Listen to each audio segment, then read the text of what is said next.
नमस्कार दोस्तों। JW news entertainment section में आज आप सभी का स्वागत है। आज हमारे साथ मौजूद हैं बॉलीवुड से हमारे जाने माने फिल्म स्टार, लेखक, कवि श्री सुमित सरकार साहब।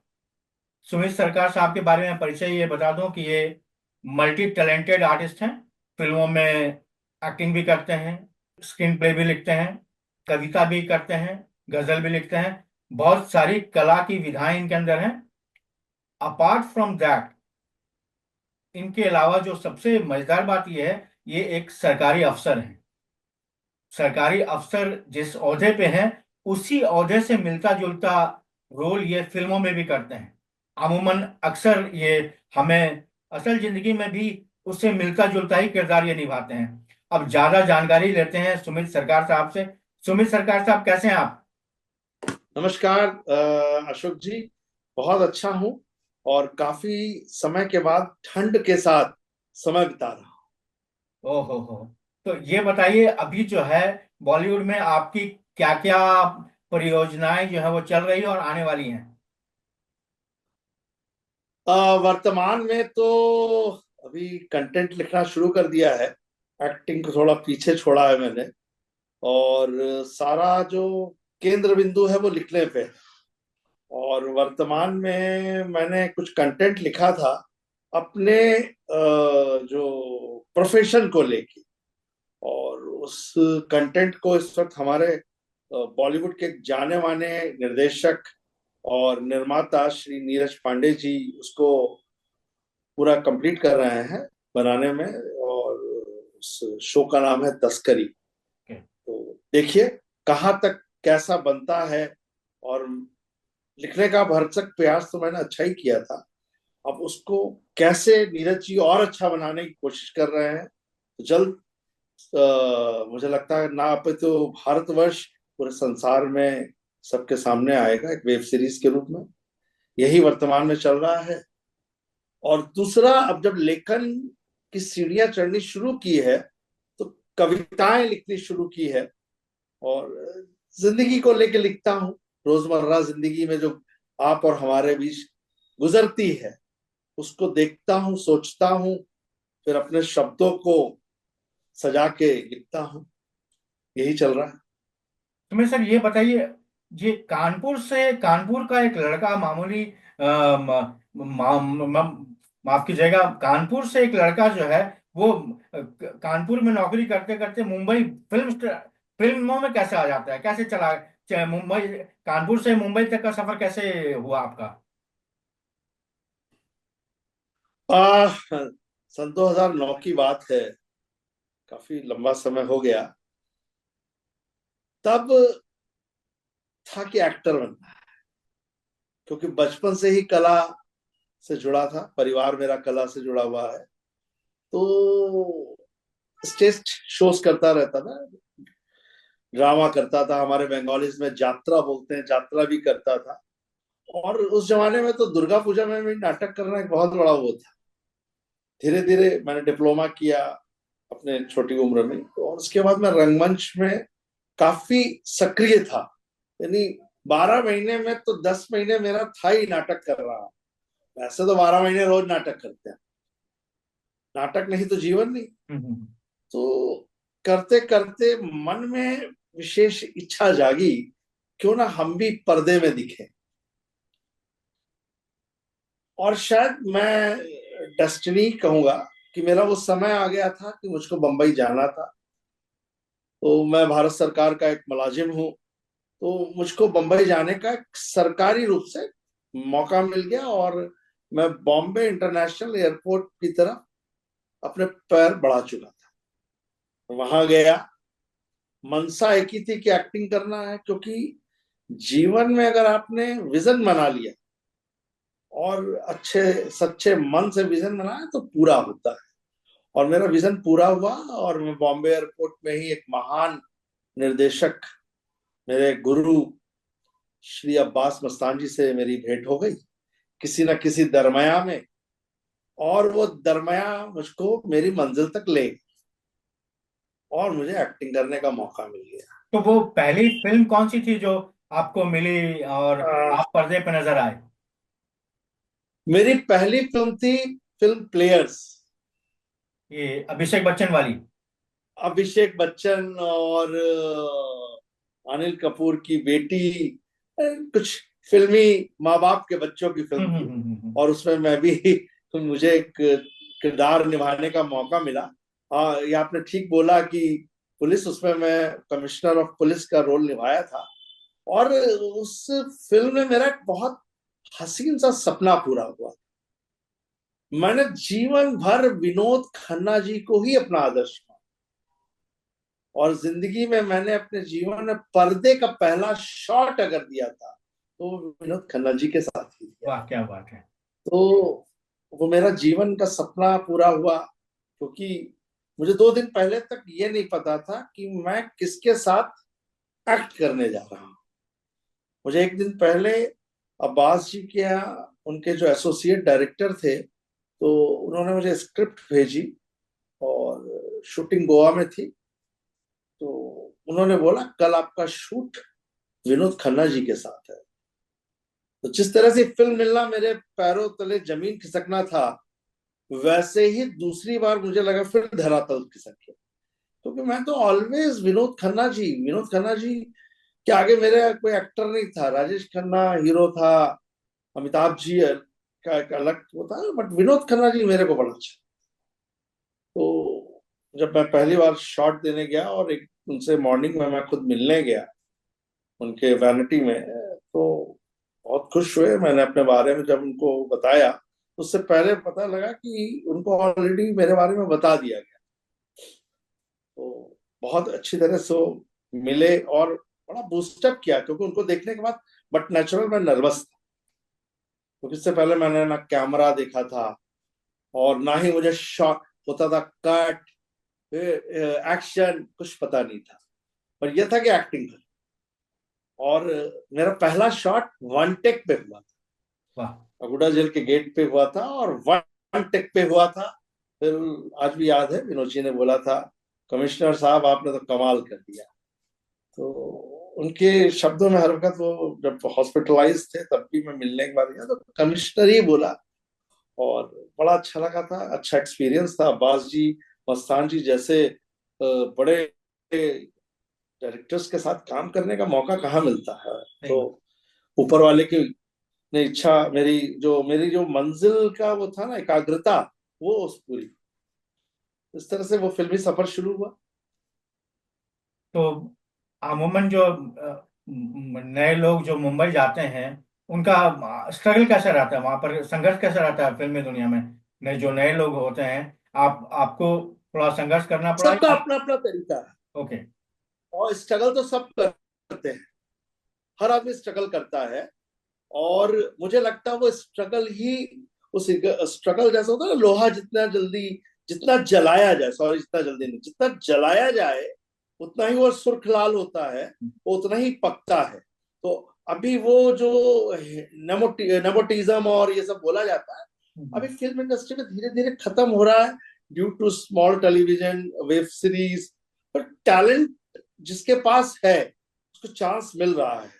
अभी बाकी तो कास्टिंग काउच और ये सब तो होते ही रहता है हर प्रोफेशन में। प्रोफेशनल में। फिल्म में कास्टिंग काउच है, हर सेक्टर में अलग अलग तरीके का काउच है, ये बिल्कुल मैं बिल्कुल। मानता हूँ। बिल्कुल। हमारे गवर्नमेंट ऑफिशियल्स में भी इस तरह के बहुत होता है, नए लोगों को वैसे ही सताया जाता है, और अपने अपने तरीके से लेकिन उसमें से जो अपना, जिसका डिटर्मिनेशन है, अपना प्रयत्न का एक बिंदु है, तो वो पूरा होता है। जैसे आज मेरा लिखने का मेरे दिमाग में आया कि लेखन क्यों नहीं कर सकते हैं, और उस लेखन के लिए मैं आज भी हमारे छोटे भाई जैसे हैं, उन्होंने मुझको प्रगति पथ दिखाया था।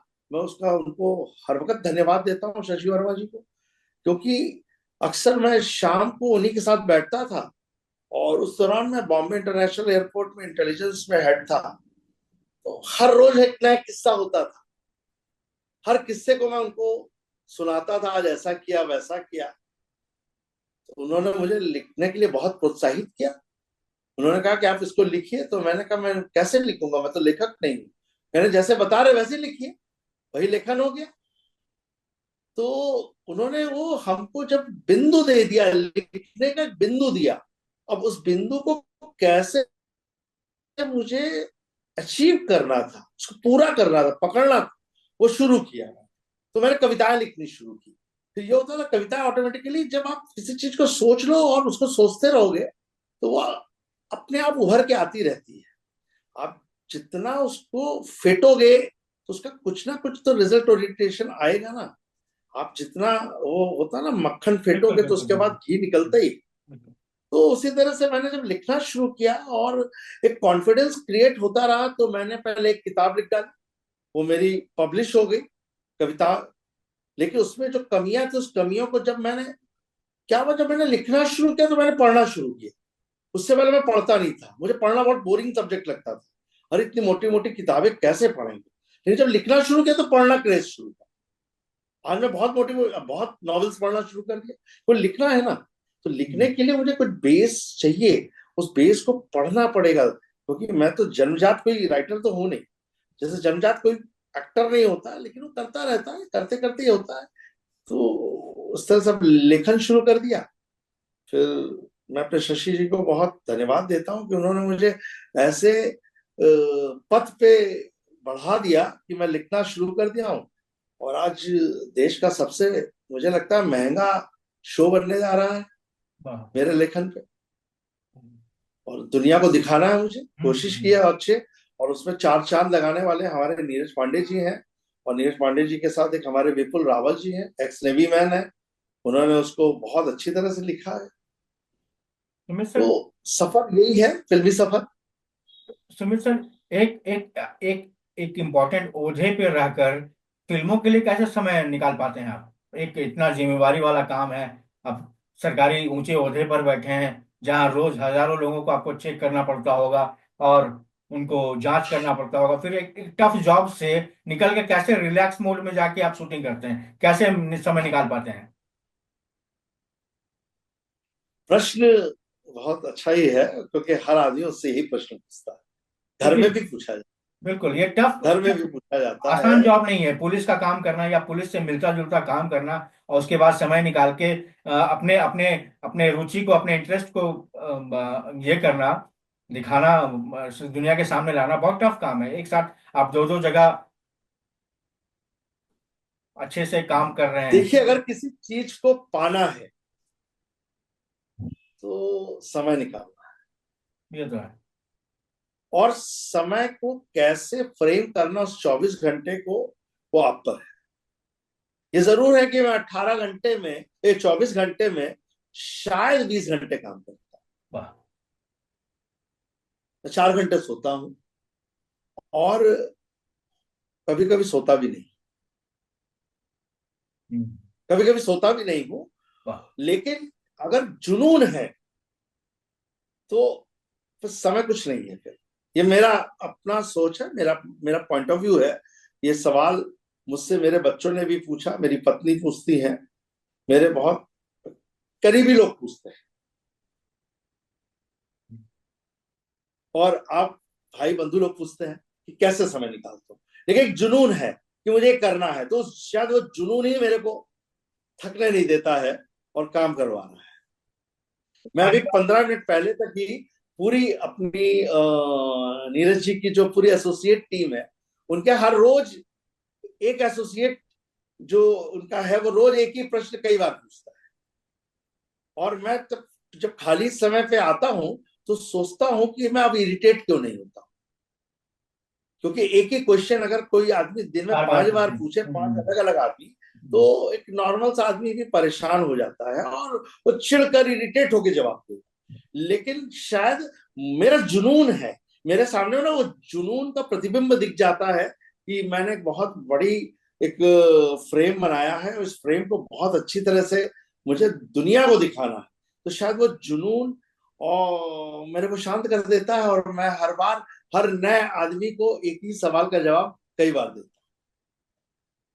तो आज भी मैंने कम से कम 4 बार एक ही सवाल का जवाब 4 अन्य अन्य लोगों को दिया है। तो समय जुनून से निकाला जाए। तो मुंबई में जो है ये, अपार्ट फ्रॉम फिल्म, आप थिएटर वगैरह करते हैं? थिएटर या नहीं नहीं, वो मेरा बहुत खराब तजुर्बा रहा थिएटर को लेके। मैं शुरुआती के दिनों में, मुझे याद है 2009-2010 में, मैं शुरुआती दौर में कई नामचीन एक्टरों से मिला, इप्टा वगैरह में सब रेफरेंसेस के थ्रू पे।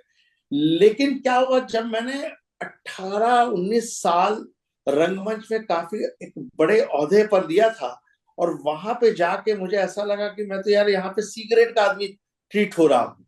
यानी जो कल का बच्चा है वो मुझको सी ग्रेड का ट्रीट कर रहा है जैसे मुझे कुछ आता ही नहीं है। लेकिन मैं किसको किसको जाके अपने सीने पे टैग लगा दिखाऊं, भाई मैंने इतने थिएटर किए हैं, इतने 700-800 शो कर चुका हूं, और बड़े बड़े अच्छे अच्छे मैंने नाटक किए हैं, जिसमें एज ए लीड रोल भी किए हैं।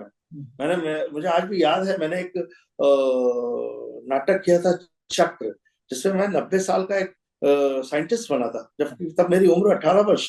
डॉक्टर विश्वामित्र था, पुनर्जन्म को लेके था। और मैंने उस नाटक में एक 90 साल के वृद्ध का रोल किया था। लेकिन काफी अच्छे अच्छे नाटक किए, शंकर शेष के कई लिखे अच्छे नाटक किए, बहुत नाटक किए थे मैंने। लेकिन बंबई में वो मेरा बड़ा खराब तजुर्बा रहा।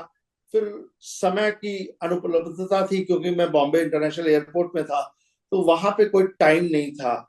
क्योंकि एक तो वहां पे टाइम टेबल साइकिल के साथ था, 1 डे 1 नाइट 2 ऑफ। तो मेरा वो टाइम मैनेजमेंट तब नहीं हो पा रहा था। तो फिर मैंने, वो दुर्भावनाएं मेरे साथ जुड़ती चली गई। तो एक होता है ना ब्लैक फ्रेम क्रिएट करना, तो बॉम्बे रंगमंच को लेके मैंने एक ब्लैक फ्रेम क्रिएट कर लिया था। तो उसमें बेहतर मैंने सोचा इससे दूर हो जाए। तो मैं खाली पृथ्वी थिएटर तक ही सीमित हो गया, कि जाता था, अपना 100 रुपए का जमाना था, 100, अब 200 रुपए का जमाना हो गया, 300 रुपए का, और टिकट लेके नाटक देख के चला आया, इस यही तक सीमित था। मैंने फिर नाटक नहीं किया कभी भी। और उसके बाद तो फिल्म मिल गई, तो अपने आप को थोड़ा बड़ा एक्टर मानने लगा। फिर उसके बाद मैंने अरुण गोविल जी के प्रोडक्शन हाउस में 2-2.5 साल एक शो किया। उनका एक मेगा शो था, हैप्पी होम्स, जो डीडी नेशनल का एक बहुत मेगा शो था। और करीब मैंने उसमें 200 एपिसोड एक लीड एक्टर की तरह काम किया। तो फिर जब वो मिल गया तो वो करने लगा, बाकी तो नौकरी करना था। तो आप इसी में ही जीवन कट गया। अपने फैमिली बैकग्राउंड के बारे में कुछ बताइए हमारे दर्शकों को। सर, फैमिली बैकग्राउंड, एक मध्यम वर्गीय बच्चा हूँ, एक छोटे से परिवार का, यानी किसी रईस बाप माँ बाप का बच्चा नहीं था। तो नीचे से स्ट्रगल करता हुआ ऊपर तक पहुंचा हूँ आज, जहां तक है मैं इसी को ऊंचा मानता हूँ। और सपने तो सबके होते हैं कि और ऊंचा बनने की, यानी जितनी ऊंची हो उतना।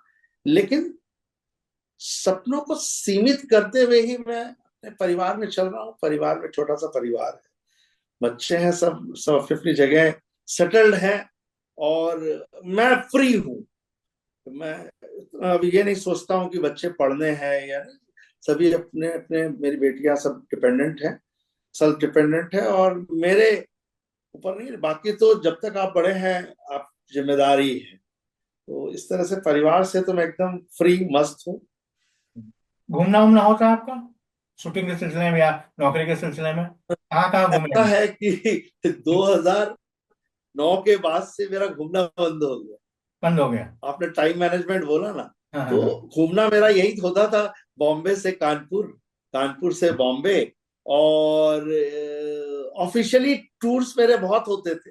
मैं लास्ट 5 इयर्स इंडिया में बहुत सेक्टर्स में ऑफिशियली बहुत घुमा हूँ, क्योंकि हमारा वर्क मोड जो था उसमें हमारा टूरिंग जॉब था। तो लेकिन वो फ्रीलांस हॉलिडे मोड में कभी मैं घूम नहीं पाया। घूम नहीं पाया, ओके। तो हो सकता है आफ्टर रिटायरमेंट में हॉलिडे मोड पे ही घूमूंगा। तो चलो। 2.5 साल बचे हैं, 2.5 साल के बाद घूमूंगा। हम्म। तो अपार्ट फ्रॉम फिल्म राइटिंग और आपके और क्या क्या शौक हैं? जेडब्ल्यू न्यूज के प्रायोजक है ब्रदर्स इन्फोटेक। रांची में सीसीटीवी लगवाने के लिए संपर्क करें 9999550416। खाली समय में मैं कुछ स्केचेस करता हूँ। हम्म। और एक तरह का पेपर आर्ट है जिसको क्विलिंग आर्ट कहते हैं। It is a Malaysian art. तो मेरा रुचि उसमें बढ़ा, और वो आर्ट एक अचानक, जिसे होता ना अचानक। और आजकल तो यूट्यूब ही सबसे बड़ा टीचर है। तो ये कोरोना का जो दौर चला था, सबने सभी, कोरोना एक ऐसा, हम लोग बोलते हैं महामारी, बट मैं बोलता हूं महा शिक्षक, शिक्षा को देने वाला बीमारी। क्योंकि हर इंसान को उसने घर पे बैठा ला, हर इंसान को उसने घर पे बैठा ला, तो वो 24 घंटे कैसे आपको मैनेज करना था, वो आप पर था। तो मैंने मैनेज किया क्या, क्योंकि ये डिजिटल मीडिया की जिंदगी में था, तो मेरे पास कुछ ये पेपर उस दौरान थे, और मैं उसको देखता गया और उस आर्ट को डेली निखारता चला गया। डेली, दिन पर दिन मैं निखारता गया, और आज की तारीख में ईश्वर के आशीर्वाद से मैं बहुत अच्छे क्विलिंग आर्ट्स बनाता हूँ। तो यही सब मेरे दोस्त हैं बेसिकली। मैं इन्हीं को अपना परम मित्र मानता हूँ। समय में लोग कहीं जाके ताश खेलते हैं, कहीं जाके और रंगीन मिजाजों में अपना समय व्यतीत करते हैं। मैं इन्हीं में व्यस्त रहता हूँ। कभी कुछ स्केच कर लिया, मूड पर है। अब लेखन पे चल रहा है, अभी समय नहीं मिल रहा है। अभी एक कविता की किताब पहले मेरी पब्लिश हो चुकी है, नज्मों में अफसाने। दूसरी किताब अब मेरी पब्लिश है, इस महीने मैं पब्लिशर को हैंड ओवर कर रहा हूँ, मैं और मेरे अफसाने। तो ये मेरी दूसरी किताब होगी। तीसरी किताब में एक नॉवेल लिख रहा हूँ, एक अलग परिदृश्य है, एक अलग सोसाइटी है, जिस सोसाइटी को हमारे भारतीय सभ्यता में काफी निकृष्ट माना गया है। हमारी भारतीय सभ्यता में, मैं पश्चिमी सभ्यता को इसमें नहीं जोड़ रहा हूं, क्योंकि हमारी भारतीय सभ्यता आजकल पश्चिम सभ्यता को ही एब्जॉर्व कर रही है। लेकिन एब्जॉर्व करते हुए भी भारतीय सभ्यता जिस विषय को लेके मैं लिख रहा हूं, उसको मॉडरेट नहीं कर पा रही, उसको एडवांस नहीं मान पा रही और स्वीकार नहीं कर रही है। तो मेरी कोशिश है, और सन 2025 में मैंने कोशिश, डिटर्मिनेशन किया है, एक विजन है कि मैं मार्च तक अपनी उस नॉवेल को, उपन्यास को मैं जनता के सामने लेके आऊंगा। उसका शीर्षक मैंने जरूर निश्चित कर लिया है, कोठा नंबर 356। तो और एक बहुत, मैं समझता हूँ एक विशेष वर्ग के ऊपर लेके एक माँ का रूप दिखाते हुए मैं कहानी को लिख रहा हूँ। कहाँ तक पहुंचता हूँ और उसका रिव्यू तो फिर आप ही लोग बताएंगे जब पढ़ने के बाद। तो उसी पे काम चल रहा है।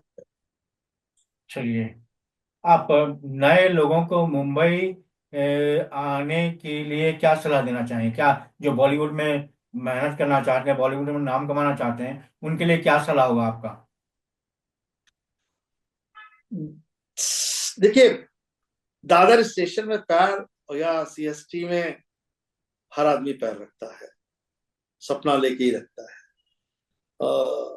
अगर आप मौका दे तो मैंने इसी पे कुछ पिछले दिनों में एक बम्बई पे ही एक कविता लिखी थी, तो मैं अभी आपको पढ़ के सुना सकता हूँ। बिल्कुल बिल्कुल। और मैं समझता हूँ आपके प्रश्न का सारा सार उसी में ही मिल जाएगा।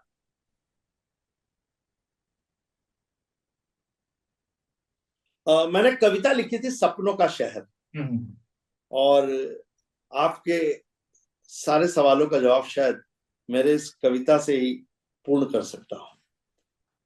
शहर मुंबई है सपनों का शहर, जो हर शख्स को दिन के उजालों में भी चांदनी रात के तारे दिखाता है। सदियों से उम्मीदों का बोझ लिए हर शख्स इस शहर को भाग चला आता है। कुछ शख्स भरे हाथ आते हैं इस शहर, कुछ शख्स खाली हाथ आते हैं इस शहर। संजोए हुए सपनों के साथ आते सभी हैं इस शहर। शहर मुंबई है सपनों का शहर। बड़ा अजीबोगरीब है ये शहर, जिंदगी की शुरुआत भागम भाग से करवाता है। शहर हर शख्स को अपने आप को समझने के लिए मुंबई शहर खूब घुमवाता है। ज्यादातर शख्स अपनी जिंदगी मुंबई की लोकल ट्रेनों और बेस्ट की बसों में गुजार देते हैं। सुबह से रात सफर में ही अपना वक्त बिता देते हैं। शहर के हर कोनों में हर शख्स को खाने में बड़ा पाव मिल ही जाता है। उसी से अपना पेट भर हर शख्स उसी से अपना पेट हर शख्स भर लेता है। शहर मुंबई है सपनों का शहर। सपने पूरे करने के लिए मन्नत मांगने हर शख्स मंदिर, मस्जिद, गिरजाघर, क्या और धर्म स्थानों के चौखटों में मत्था झुकाने एक बार जरूर जाता है। बीच बीच में अपना दिल को दुलारने हर शख्स मुंबई के समंदर को देखने जाता है। समंदर की लहरों को देखते देखते कुछ बैंड स्टैंड से जुहू बीच तक पैदल भी चला जाता है। शहर मुंबई है सपनों का शहर। इसको जरा गौर फरमाइएगा, इन लाइनों को बहुत गौर फरमाइएगा, बिल्कुल। क्योंकि आज के नव युवकों की ये विशेष कहानी है। कुछ सपनों को जल्द पाने के लिए बेचैन हो जाते हैं, जिसके लिए वो हर गलत राह के राही हो जाते हैं। कुछ सपनों को आहिस्ता पाने के लिए बिना बेचैन अपने कदम बढ़ाते हैं, जिसके लिए वो सही राह के राही हो जाते हैं। इस शहर में कुछ गरीब से अमीर बन जाते हैं। इस शहर में कुछ अमीर से गरीब बन जाते हैं। शहर मुंबई है सपनों का शहर। कुछ अधूरे सपनों के साथ वापस इस शहर को छोड़ अपने गांव चले जाते हैं। कुछ पूरे सपनों के साथ इस शहर में परमानेंट बस जाते हैं। शहर मुंबई है सपनों का शहर, जो हर शख्स को दिन के उजालों में भी चांदनी रात के तारे दिखाते हैं। मुझे बहुत लगता है अशोक जी, आपके इस सवाल का मैंने बिल्कुल बिल्कुल सही जवाब मिल जवाब गया इस मुझे। कविता के माध्यम से। और मैं आपका बहुत तो बहुत ये वो मुंबई शहर है, हम्म, और इस मुंबई शहर को समझने में काफी वक्त गुजारा। और मैं एक शख्स का नाम ना लेते हुए भी, मेरी उनकी जब पहली भेंट हुई थी मुंबई शहर में, मेरे बहुत करीबी थे, मेरे रिश्तेदार हैं, एक खून से ही हैं। तो उन्होंने कहा था इस शहर में हाथ मिलाने के भी पैसे लगते हैं, वाह, क्योंकि अगर पैसे नहीं होगा तो पेट नहीं भरेगा। तो वो जो उन्होंने तब बोला था, मैं समझ नहीं पाया था, क्योंकि भोला था, एक छोटे से शहर से गया था, और जहाँ पे एक मिलनसार लोगों का ही जीवन है। आज भी मैं वापस आया हूँ शहर, फिर वापस आया, तो मुझे लगता है, लेकिन अभी उस शहर में वो परिवर्तन आया है जो मैं 16 साल पहले छोड़ के गया था बंबई। लेकिन वो व्यावसायिकता यानी प्रोफेशनलिज्म इस शहर में भी अब आने लगा है। अब यहाँ पे भी किसी के पास अगर आपको मिलने जाना है तो फोन करके पूछना पड़ता है कि आप हैं, आप फ्री हैं। तो बंबई शहर तो एक बड़ा शहर है, और वहां पेट पालने के लिए और छत के लिए पैसा तो चाहिए। तो मुझे वो जो उन्होंने मुझे तब बोला था कि इस शहर में हाथ मिलाने के भी पैसे लगते हैं, 13 साल बाद पता चला। और 13 साल बाद एक दिन मुझे मौका मिला, वही जो उन्होंने मुझे जुमला बोला था वो मैंने उन्हीं पे लागू किया था कि हाथ मिलाने के पैसे लगते हैं। चलिए। शहर वो बंबई है। सुमित और सर, समय जो है की कमी से हम आपको ज्यादा आपसे बात नहीं कर पा रहे हैं। आज के लिए इतना ही काफी रखते हैं। मैं आपके आने वाले सारे प्रोजेक्ट के लिए दुआ करूंगा, और आपको जल्द से जल्द बड़े पर्दे पर फिर से देखेंगे हम। इसी और नए जितने भी आपके काम चल रहे हैं उसके लिए शुभकामनाएं देता हूं आपको। आपका बहुत बहुत जरूर, धन्यवाद हमारे साथ जुड़ने के लिए। धन्यवाद धन्यवाद। मुझे भी आपको धन्यवाद देना कि आपने अपना कीमती वक्त निकाल के मेरा एक छोटा सा रूबरू किया, नहीं नहीं, और बिल्कुल बिल्कुल। मैं इसका आभार व्यक्त करता हूँ। और सारी जनता को भी मैं अपना आभार व्यक्त करूंगा आपके माध्यम से, आपके टीवी चैनल के माध्यम से। धन्यवाद। शुभ रात्रि, शबा खैर। Thank you sir. नमस्कार। JW न्यूज़ के प्रायोजक है हार्ट बीट इवेंट्स, झारखंड में इवेंट मैनेजमेंट के क्षेत्र में जाना माना नाम। 40 सालों से आपकी सेवा में।